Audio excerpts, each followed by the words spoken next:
Le lac Tanganyika est situé au cœur de l'Afrique. En superficie, c'est le deuxième plus grand lac du continent après le lac Victoria. Sa profondeur et sa longueur en font une des plus grandes réserves d'eau douce au monde. Il représente un écosystème unique et complexe, caractérisé par une biodiversité exceptionnelle à l'échelle planétaire. 5 pays se partagent son bassin versant: le Burundi, la Tanzanie, la Zambie, la République démocratique du Congo, qui sont immédiatement riverains du lac, et le Rwanda, dont la rivière Rusizi alimente au nord le lac Tanganyika. Cette écorégion compte environ 13 millions d'habitants, dont 1 million le long du littoral. Bien que principalement rurale, elle tend à croître fortement, notamment dans les villes côtières. Le lac est une source permanente d'eau potable pour les usages domestiques, agricoles et industriels.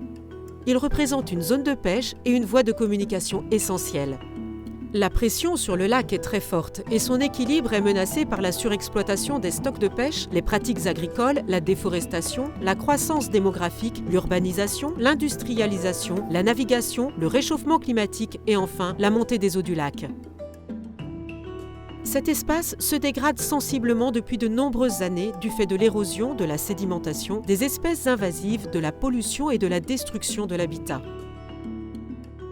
Alors comment gérer durablement un espace partagé par plusieurs États? Comment concilier activité humaine, économie et protection de l'environnement à l'échelle régionale?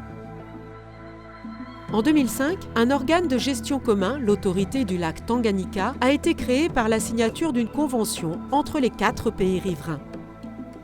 Son rôle est d'assurer la coopération régionale pour gérer durablement les ressources du bassin versant. Elle s'occupe, entre autres, de déployer le programme LATAWAMA. Financé par l'Union européenne et mis en œuvre par Enabel et ALT, ce projet démarré fin 2019 a pour vocation de sensibiliser la population aux enjeux du lac, coordonner les acteurs du secteur et surtout mettre en œuvre des actions pour améliorer durablement la gestion et le contrôle de la qualité des eaux du lac. Par exemple, un système de contrôle et de suivi de la qualité des eaux est en cours de déploiement. En parallèle, des projets pilotes sont en cours dans les villes situées le long du lac Tanganyika.